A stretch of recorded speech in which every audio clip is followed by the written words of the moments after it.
শেষে আনুষ্ঠানিক শুভ উদ্বোধন ঘোষণার জন্য অনুরোধ করি। এটা সরকারিভাবে 2017 সাল থেকে উদযাপন করা হচ্ছে। আমাদের প্রাপ্তি আসলে খুব কম, কিন্তু এই প্রচেষ্টা অব্যাহত থাকবে। আমি 9টার পরে যে অফিসে আসি, সেটা হচ্ছে বড় দুর্নীতি। আমি বিবেক বর্জিত যে কাজ করব, সেটাই বড় দুর্নীতি।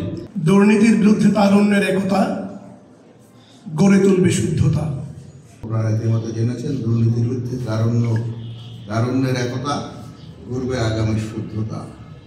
জেলা প্রশাসক আয়োজিত